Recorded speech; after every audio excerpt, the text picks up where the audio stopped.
Welcome back नाजरीन। वक्फे पर जाने से पहले हमने वुजू का मसनून तरीका सीखा और सुना। इसी के हवाले से हमने ये बात भी की कि पानी को हमने बहुत ख़ास ख्याल रखना है। बच्चों को भी जब हम सिखा रहे हैं तो हम सिखाएंगे कि वुजू भी थोड़े पानी से करना है और ज़्यादा पानी ज़ाया नहीं करना। अब हमने इसमें एक चीज़ देखी थी और वो ये कि 3 मरतबा हज़रत उस्मान रदी अल्लाह अन्हु ने हमें वुजू करके दिखाया। इसका मतलब ये है कि दौरान वुजू जो है इस चीज़ का ख्याल रखेंगे कि 3 मरतबा से हमने ज़्यादा नहीं करना। क्यों? क्योंकि एक दफ़ा भी वुजू किया जा सकता है, यानी आज़ा को एक दफ़ा भी धोया जा सकता है, 2 मरतबा भी धोया जा सकता है और 3 मरतबा भी धोया जा सकता है, लेकिन 3 से ज़्यादा नहीं। नबी सल्लल्लाहु अलैहि वसल्लम ने 3 से ज़्यादा धोने से मना फरमाया है। इसी तरह हम देखेंगे कि वुजू करने के बाद की भी एक दुआ है। मैं आपको इसके अल्फाज पढ़ के सुना देती हूँ।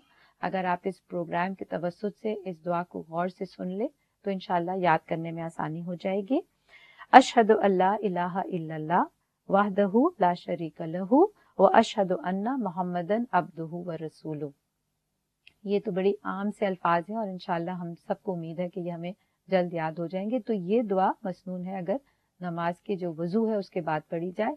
इसी तरह एक और भी आती है, अल्लाहुम्मा जअलनी मिनत तव्वाबीना व जअलनी मिनल मुतताहरीन, कि अल्लाह हमें तौबा करने वाले और जो तहारत हासिल करने वाले हैं, या अल्लाह हमें उनमें शामिल कर दे। ये 2 दुआएं हैं जो हम वजू के बाद पढ़ सकते हैं।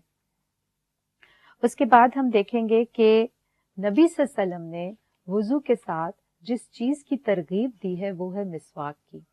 ये फर्ज का दर्जा तो नहीं है, लेकिन बहरहाल अगर कोई मिसवाक अपने वुजू में शामिल कर ले तो नमाज का अजर बढ़ जाता है, क्योंकि ये भी मिसवाक जो है वो नबी सल्लल्लाहु अलैहि वसल्लम की सुन्नत में से है और एक सुन्नत को जिंदा करना गोया क्या है, 100 शहीदों के सवाब के बराबर है। और मिसवाक हम ये देखते हैं कि नबी सल्लल्लाहु अलैहि वसल्लम ने उम्मत की आसानी के लिए रखी है, क्योंकि आप देखिए कि बाज़ औक़ात जिन लोगों को मस्जिद जाने की बहुत शौक और आदत होती है, तो आप देखिए मस्जिद में हर तरह का इंसान आके 7 सफ़ों में खड़ा हो जाता है।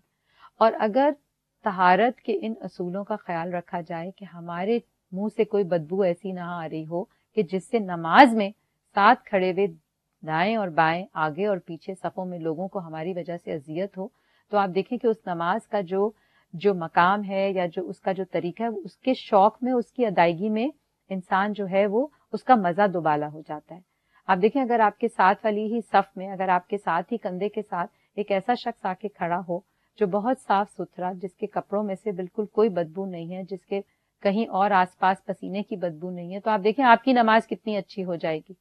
लेकिन अगर ऐसा ही कोई शख्स आपके साथ खड़ा हो तो नमाज में कितनी सख्त अजियत होगी। तो नबी सल्लल्लाहु अलैहि वसल्लम ने इसीलिए मिसवाक की हमें खास जो है तरगीब की है। और हम ये भी जानते हैं कि मिसवाक जो है वो अल्लाह की रजा और अल्लाह की खुशनुदी का भी जरिया। इसीलिए नबी सल्लल्लाहु अलैहि वसल्लम की अपनी जिंदगी में जो आखिरी अमल था वो भी मिसवाक था। इसके बाद हम देखते हैं कि अगर किसी का रोजा नहीं है, अगर रोजा नहीं है तो फिर नाक में पानी अच्छी तरह चढ़ाया जाएगा। लेकिन अगर रोजा है तो फिर नाक के बस किनारे तक, इतना कि वो हलक के जरिए नीचे ना चला जाए। तो ये हमने खास ख्याल रखना है। रोजे की हालत में हो तो किस तरह करना है, नाक में पानी चढ़ाना है, और अगर रोजे की हालत में नहीं है।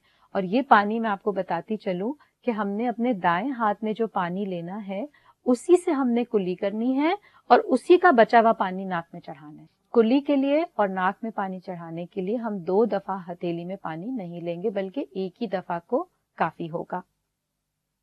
इसी तरह हाथ और पांव, इन दोनों की उंगलियों का खिलाल भी हम करेंगे। क्यों? क्योंकि ये मसनून है।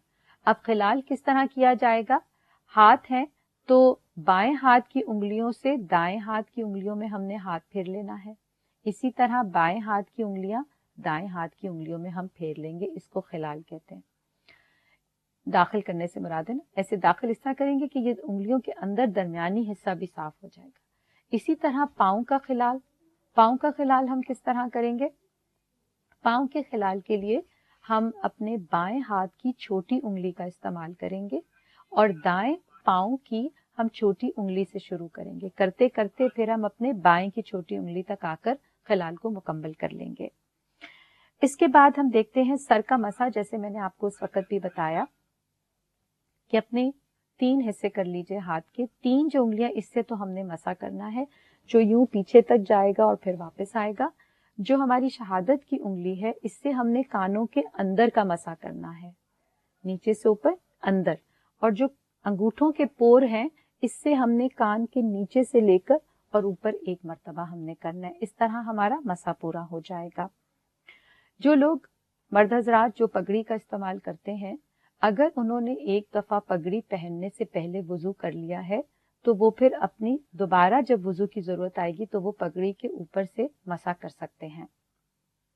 इसी तरह हम देखते हैं कि सफर की हालत, बाजुकात इंसान सफर पे निकलता है या मौसम की ऐसी शिद्दत होती है, जैसे बाजुकात बहुत ज्यादा सर्दी है और जुराबें पहनने की जरूरत पड़ जाती है। जुराब हर उस चीज को कहते हैं जो पाँव को ढांप दे, खा वो चमड़े की हो, वो ऊन की हो, वो कॉटन की हो, लेकिन उसके अंदर शर्त ये है कि पाँव से ना तो पाँव छलके, या ये कि वो फटी हुई हो, या वो इतनी ही बारीक हो। तो अगर ये शराइत हम पूरी कर लें कि ना फटी है ना बारीक है और ये कि उससे पाँव जो है वो प्रॉपरली कवर्ड है, तो अगर मुकीम है एक शख्स तो वो 1 दिन और 1 रात यानी 5 नमाजें अपनी ही पाँव यानी कि ऊपर जो जुराब पहनी उसके ऊपर मसा कर सकता है। और सफर की हालत में अगर इंसान है तो फिर वो 3 दिन और 3 रातें अपने पाँव पे मसा कर सकता है। वुजू के आज़ा की शर्त यह है कि उनमें से कोई भी हिस्सा जो है वो खुश्क नहीं रहना चाहिए है। एक वुजू के साथ हम कई नमाजें भी अदा कर सकते हैं। हाँ, बीमारी की हालत बाजुकात ऐसी होती है इंसान की, तो बस फिर वो ये करे, क्योंकि वो पाकी बाजुकात हर वक्त नहीं इख्तियार रख सकता, तो वो हर नमाज के लिए एक ताज़ा वुजू कर ले। इसी तरह अगर टेक लगा ली है, टेक लगाकर अगर नींद आ गई है तो वुजू टूट जाएगा, तो इसलिए फिर हमें दोबारा वुजू करना पड़ेगा। और शक सिर्फ अगर है कि वुजू टूट गया तो शक की बिना पर वुजू नहीं टूटता। इसी तरह चिकनाहट की चीजें अगर खा ली हैं तो फिर कुली कर लेना बेहतर है। और खास तौर पे ऊंट का गोश्त भी अगर खाए कोई शख्स तो नबी सल्लल्लाहु अलैहि वसल्लम ने उसके लिए भी फरमाया कि वो फिर वुजू कर ले। हालांकि आम गोश्त वगैरह इस तरह की चिकनाहट की चीजें खाने से वुजू इन चीजों से नहीं टूटता, आग पे पकी हुई चीजों से। नाज़रीन, इसके साथ हमारा आज का प्रोग्राम मुकम्मल होता है। इंशाअल्लाह आपसे दोबारा मुलाकात होगी अगले मौजू के साथ। अपना ख्याल रखिएगा। अस्सलामु अलैकुम वरहमतुल्लाहि वबरकातुहू। सुब्हानकल्लाहुम्मा व बिहम्दिका अशहदु अल्ला इलाहा इल्ला अंता अस्तगफिरुका व अतूबु इलैक।